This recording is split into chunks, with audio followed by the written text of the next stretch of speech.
Assalamualaikum warahmatullahi wabarakatuh. Waalaikumsalam Waalaikumsalam warahmatullahi warahmatullahi wabarakatuh. wabarakatuh. Sehat semua? Alhamdulillah. Ya, terima kasih. Saya sekarang masuk di kelas 4. Sebelum pelajaran dimulai, kita berdoa dulu dipimpin oleh Umi Ulfia Fadilah. Silakan Ulfia. Oke, Pak. Doa dimulai. Bismillahirrahmanirrahim. Doa selesai. Ya, terima kasih. Setelah berdoa, kalian tentu ingat bahwa hari ini adalah pelajaran fikih. Sebelumnya akan saya absen satu persatu. Atau hari ini masuk semua anak-anak? Masuk semua, Pak. Oh ya. Itu bangku kosong, siapa yang tidak hadir? Satu anak tidak hadir siapa? Oh ya, dari absen ini Solikul Hadi tidak berangkat. Ya, ada suratnya tidak, Bu Ulfia, Mbak Ulfia? Iya. Ada suratnya tidak Solikul Hadi? Ini bangku kosong di depan. Kayaknya nggak ada loh, Pak. Oh iya. Ya mungkin sakit, mari kita doakan agar Solikul Hadi itu segera sembuh dan bisa mengikuti pelajaran seperti biasa. Amin. Selanjutnya di pelajaran ini akan saya tampilkan, kita bahas bareng-bareng, yaitu tentang mandi wajib setelah haid. Di pertemuan yang lalu adalah mandi wajib setelah haid. Nah, sekarang kita sampai ke materi hari ini, yaitu hal-hal yang dilarang bagi perempuan haid dan hal-hal yang diperbolehkan bagi perempuan haid. Nah, anak-anak tentunya masih ingat bahwa kemarin sebelum pelajaran ini adalah tentang mandi wajib dan tata cara mandi wajib. Nah, sekarang sebelum kita mulai ke tema tadi, ke pelajaran subtema tadi, kita baca basmalah bersama. Bismillahirrahmanirrahim. Ya. Islam adalah agama yang mencintai kebersihan dan kesucian. Nih, Al-Quran dan hadis Nabi Muhammad SAW telah mengatur tentang kebersihan dan kesucian badan dari najis dan hadas, baik hadas kecil maupun hadas besar.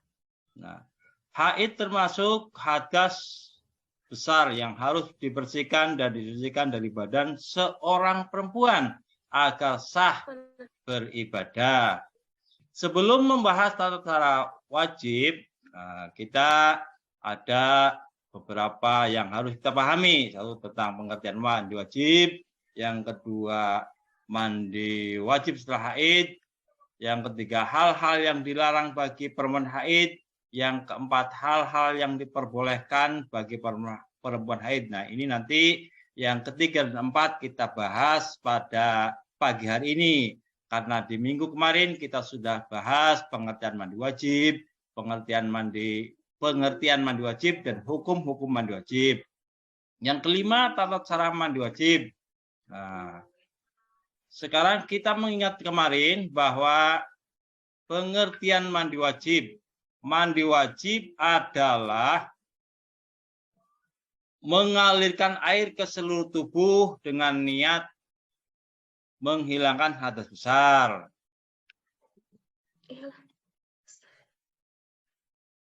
Haid menurut bahasa adalah mengalirkan, sedangkan menurut istilah keluarnya darah haid, keluar darah dari rahim perempuan dalam jangka waktu tertentu yang disebabkan karena bukan penyakit atau kelahiran. Darah haid itu warnanya merah hitam atau merah kental, merah kuning keruh dan abu-abu, berarti antara merah dan kuning. Darah Warna darah merah ini biasanya dialami selama haid. Haid dialami secara rutin setiap bulan. Lama haid pada umumnya bagi perempuan adalah 6-7 hari. Perempuan haid ini sedang dalam berhadas. Haid sebagai tanda-tanda balik. Nah, ini kemarin sudah kita pelajari. Sekarang tujuan pembelajaran dari materi ini yang pertama adalah siswa bisa menganalisa pengertian hadas besar tanpa bimbingan guru dan dengan benar. Nah, nanti kalian bisa bersama-sama untuk menyampaikan, menganalisa pengertian hadas besar. Yang kedua, siswa menyimpulkan yang dilarang bagi perempuan yang sedang mempunyai hadas besar tanpa bimbingan dari guru. Yang ketiga, dapat menyimpulkan yang diperbolehkan oleh perempuan yang sedang haid tanpa membuka buku. Yang keempat, melalui diskusi siswa memberi komentar. Kita langsung ke berikutnya, hukum mandi wajib.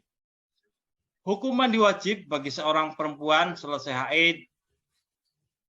Seorang perempuan yang telah selesai haid hendaklah segera mandi. Mandi setelah haid disebut mandi besar. Nah, sekarang hukumnya. Hukum mandi wajib setelah haid adalah wajib bagi si perempuan yang setelah haid.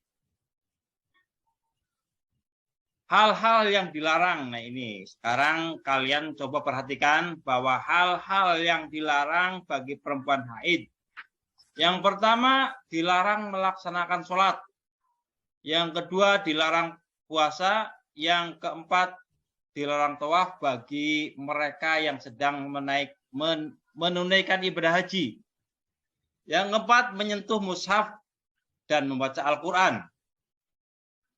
Yang kelima, masuk ke dalam masjid.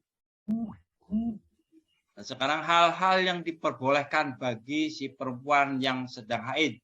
Yang pertama, zikir kepada Allah Subhanahu wa Ta'ala. Yang kedua, ihram dan wukuf di padang Arafah bagi muslimin dan muslimat yang sedang haji. Yang ketiga, berdoa kepada Allah Subhanahu wa Ta'ala. Yang keempat, belajar ilmu agama. Yang kelima, mendengarkan ceramah dan bacaan Al-Quran. Mendengarkan, tidak membaca. Yang keenam, menyampaikan kajian kegiatan lainnya yang tidak dilarang oleh agama. Yang ketujuh, menyentuh ponsel atau HP atau tablet atau sekarang sudah banyak laptop, boleh menyentuh. Yang ada konten Al-Qur'annya, boleh menyentuhnya. Yang kedelapan, makan dan minum bersama orang yang sedang haid, boleh. Tata cara mandi wajib. Ketentuan mandi wajib, syarat dan rukunnya, syaratnya yang pertama rukun mandi wajib. 1A niat. Yang niatnya kita baca bareng, coba nanti kelihatan tidak anak-anak? Kelihatan, Pak. Nah, coba saya kepingin dengar suaranya Zila. Baca. Iya, Pak. Yang keras. Basmalah dulu. Bismillahirrahmanirrahim. Niat mandi wajib. Nawaitul ghusla li raf'il hadatsil akbari minal haidzi fardhon lillahi ta'ala. Artinya Ulfia Fadilah dibaca. Artinya, aku berniat mandi wajib untuk menghilangkan hadas besar disebabkan haid karena Allah Ta'ala. Iya, pinter. Nanti itu diingat-ingat ya. Karena itu adalah persiapan kalian sebagai seorang anak perempuan. Anak perempuan itu harus selalu dalam keadaan suci. Nah, yang B itu menyiram air ke seluruh tubuh sampai merata, hingga merata. Jadi sela-sela manapun, sela jari, sela-sela, pokoknya yang ada sela-selanya itu, lipatan-lipatan semua harus kena air. pada waktu mandi. Yang ketiga, mengalirkan air ke jari-jari dan rambut. Larangan bagi perempuan yang sedang haid. Larangannya, 1, dilarang sholat. Yang kedua, dilarang puasa. Yang ketiga, dilarang tawaf. Yang keempat, menyentuh mushaf. Yang kelima, dilarang masuk ke masjid. Yang kelima, ya terakhir. Nah, sebelum mari kita coba, ada yang bisa ditanyakan? Ada yang belum paham? Dari tadi tentang beberapa hal-hal atau perbuatan yang dilarang dan diperbolehkan bagi perempuan yang sedang haid. Coba Umi Atikoh. Ya. Ya, Pak. Ya, Umi Atikoh, hal-hal yang dilarang bagi perempuan yang sedang haid. Hal-hal sholat, Pak. Ya, yang kedua. Puasa. Yang ketiga. Apa ya, Pak? Tadi lupa, Pak. Oh, perhatikan, kamu jangan bicara sendiri, kandaan mawon. Jangan dibiasakan di kelas itu Oke, Pak. Mohon maaf, Pak. bermain dengan teman satu kelasnya, satu bangku. Kamu saya lihat dari tadi sudah berangkatnya terlambat. Aduh. Oke, Pak. Ya, dibiasakan kita belajar disiplin. Disiplin untuk diri kita sendiri. Kita belajar. Karena mumpung kalian masih dalam belajar, dalam usia untuk belajar, ya belajar dengan baik. Oke, Pak. Coba lanjutkan tadi, Mbak Ulfia Fadilah. Iya, Pak. Hal-hal yang dilarang, ulangi dari nomor 1. Sholat. Mbak. Kemudian sholat, Pak. Yang kedua apa? Kemudian puasa. Yang ketiga. Nomor 3 urutannya apa saya lupa. Yang penting tidak boleh membawa atau membaca Al-Quran, Pak. Oh iya. Nggak apa-apa, nggak urut. Yang penting jumlahnya 5. Yang keempat apa? Zila, coba lanjutkan. Itu, Pak, tawaf itu nggak boleh ya, Pak, bagi perempuan yang Oh haid. iya, betul. Tawaf itu tidak boleh atau dilarang bagi perempuan haid. Karena 2 menit lagi. Ya. Ya, itu adalah tadi sudah disampaikan, sudah Pak Guru sampaikan hal-hal yang dilarang dan hal-hal yang tidak dilarang atau diperbolehkan bagi perempuan haid. Kita hafalkan bareng-bareng. Lihat papan tulis. Yang pertama, hal-hal yang dilarang. 1, Sholat. Yang kedua, Puasa, Pak. Yang Puasa. ketiga, tawaf. Yang keempat, menyentuh mushaf dan membaca Al-Quran.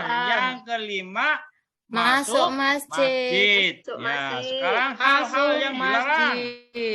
Hal-hal yang dilarang. Hal-hal yang dilarang. 1, sholat. Yang kedua, Puasa. yang ketiga, tawaf, menyentuh mushaf Dan membaca yang Al-Quran. kelima masuk masjid. Yang diperbolehkan. Yang diperbolehkan apa ya? Itu Ayat zikir tadi ya. kepada Allah. Allah. 2, ikhram. Ya, Wukuf. ikhram dan wukuf kepada Arafah bagi yang sedang naik Haji. gaji. Haji, Yang Pak. ketiga, berdoa kepada Allah. Yang keempat, belajar ilmu agama. Seperti saat ini kalian sedang belajar ilmu fikih. Ini adalah pembelajaran ilmu agama. Untuk siapa? Ya untuk anak-anak semua. Nah, selanjutnya yang kelima, mendengarkan ceramah. Misalnya kalian ada pengajian di satu tempat, kalian ikut mendengarkan, itu juga boleh. Yang keenam, menyampaikan kajian. Misalnya besok kamu kalau sudah jadi bunyai atau bu guru atau bu ustadzah, kalian pada waktu haid boleh menyampaikan kajian kegiatan agama yang tidak Setengah menit lagi. Yang Setengah menit jadilah lagi. sekarang. Ya, terima kasih. Untuk selanjutnya saya kasih tugas untuk ini tugasnya. Kalian bisa tulis ya. Setelah tugas, Ya, Pak. ya mari kita bersama-sama tutup. Tapi sebelum ditutup, kalian harus ingat tadi bahwa pembelajaran pagi kali ini adalah tentang beberapa hal yang dilarang dan tidak Yang diperbolehkan. bagi perempuan Tidak haid. dilarang. Ya, terima kasih. Sebelumnya itu mungkin materi yang bisa saya sampaikan dari Pak Guru yang bisa sampaikan pagi ini. Mari kita tutup dengan hamdalah bersama. Alhamdulillahirrahmanirrahim. Terima kasih. Cukup sekian. Ingat jaga kesehatan kalian karena kesehatan itu penting. Dari saya cukup sekian. Wassalamualaikum warahmatullahi wabarakatuh. Waalaikumsalam warahmatullahi wabarakatuh. Ya, terima kasih.